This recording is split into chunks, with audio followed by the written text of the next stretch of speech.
나는 왼쪽 눈이 후천적으로 사시가 됐다. 그리고 사시 수술을 받았다. 사시 수술 일기.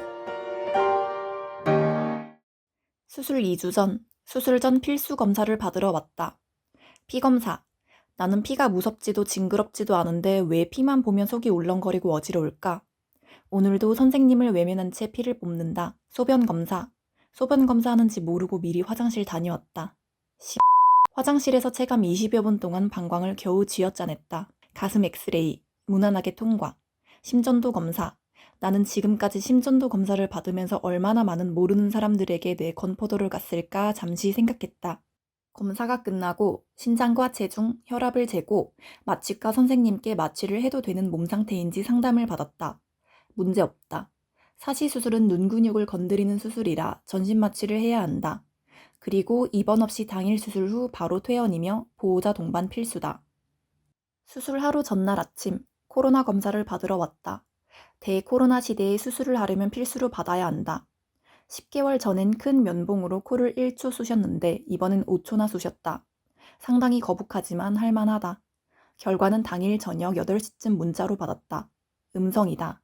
수술 당일, 접수 후 환자복으로 바로 환복했다. 속옷까지 모두 탈의하고 액세서리도 다 빼야 한다. 얘도. 렌즈, 틀니, 매니큐어, 화장 다 빼고 지워야 합니다. 미리 하고 가시는 거 추천합니다. 환복 후 신장, 체중, 혈압을 쟀다. 주의, 팔이 얇으면 혈압 잴 때 오류가 날 수 있습니다. 그리고 초록 모자를 쓰고 보호자와 작별 후 입장. 수술 전 수액을 맞기 위해 팔에 주사 바늘을 꽂아야 한다. 혈관이 얇은 나는 바늘 꽂는 걸 한 번에 성공한 적이 없다. 고통을 잘 참는 나지만 그래도 아픈 건 아픈 거다. 이번에도 역시나 첫 번째 시도 실패. 제발 두 번째 되기를 속으로 간절히 원했는데 정말 2번 만에 성공했다. 선생님 사랑합니다.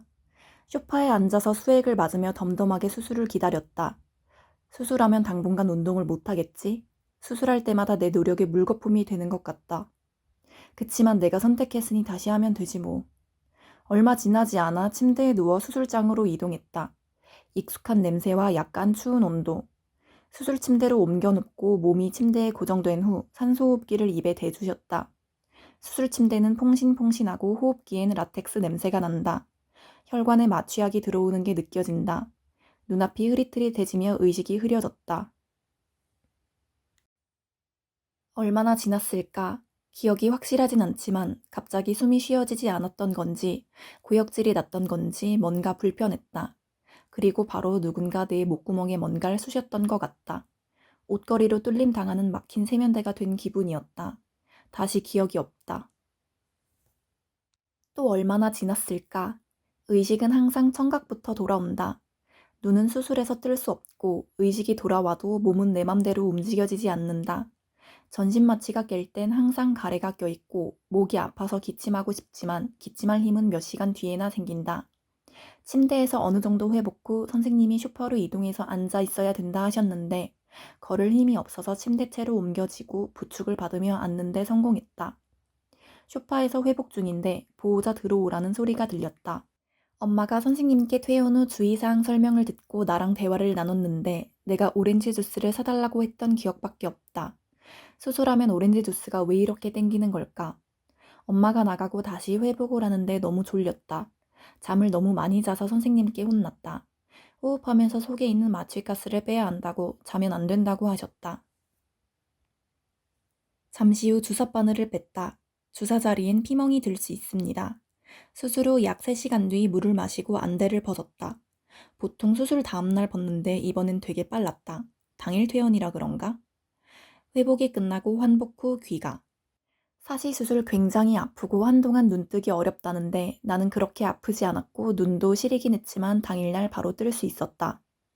난 베테랑이니까 가능한 거고 보통 눈 수술 후엔 눈 잘 못 뜬다. 안대는 평소에는 하지 않아도 되고 잘 때만 당분간 해야 한다. 수술 후 당분간 운동과 대중목욕탕, 물놀이가 불가능하고 눈에 물이 들어가면 안 돼서 세수를 못하기 때문에 손수건을 적셔서 얼굴을 닦았다. 보통 2주 정도 세수를 못하는데 사시수술은 3일이면 됐다. 약은 안약과 먹는 약이 있다. 먹는 약 하루 3번 3일치. 먹는 약의 부작용으로 과민성 대장 증후군인 내가 태어나서 처음으로 변비에 걸려봤다. 약 먹는 동안 유산균 챙겨 드시는 거 추천합니다. 물도 많이 드세요. 안약은 하루 4번 4가지 약을 넣어야 한다. 횟수는 약마다 다르다. 약 넣는 횟수는 점차 줄어든다. 나는 안약을 3주간 넣었고 처음 일주일이 지나고 2가지 약 하루 3번으로 바뀌었다. 사시 수술을 해도 다시 사시가 될 확률이 있지만 사람 바이 사람인 것 같다. 다시 사시가 되지 않기 위해 눈 운동을 해줘야 한다. 수술 후 3일까진 눈이 옥신거리고 뜨는 게 거북하지만 3일차부터 가렵기 시작한다. 긁으면 안 된다. 근데 진짜 존나 간지럽다. 그럴 때 나만의 방법이 있다. 눈을 건드리지 않고 눈꺼풀과 눈 아래 살을 잡고 눈을 벌려서 사배관을 만든다. 그 상태로 할 수 있는 최대한 넓은 범위로 상하, 좌우, 대각선, 동그라미 왔다 갔다 눈알을 굴려준다. 만족할 만큼 시원하진 않지만 그나마 낫다. 이게 최선이다. 수술 후 충혈이 매우 심한데 시간이 답이다. 약 1달 정도 지나면 핏기가 사라지는데 사람마다 차이는 있다. 그리고 결과. 내가 사시 수술을 한 이유는 기능이 아닌 외적인 교정이 목적이었다. 수술 후 거울을 보고 솔직히 제일 첫 번째 들었던 생각은 안면 비대칭이 심해졌다 였다. 한눈으로만 생활한 지 10년이 넘었는데 당연한 결과다. 그리고 바로 두 번째 들었던 생각은 방금 전에 나 스스로가 안면 비대칭이라는 컴플렉스를 만들 뻔했구나 였다. 짧은 찰나의 순간에 이 2가지 생각이 연속으로 스쳐 지나갔다. 컴플렉스가 생기면 남들에게 보여주기 싫은 마음에 나도 모르게 숨기게 된다. 자존감이 높아도 그 컴플렉스에 대한 자존감만은 낮아진다. 그리고 안 좋은 일이 발생했을 때 어느새 그 컴플렉스를 탓하고 있다. 난 그게 싫다. 그래서 컴플렉스를 안 만든다. 컴플렉스를 외면하려는 게 아니다. 컴플렉스를 어떻게 하면 사랑할 수 있을까를 고민하는 거다. 그럼 어느새 더 이상 컴플렉스가 아니게 된다. 결론은 사시수술 엄청 만족한다. 하길 잘했다.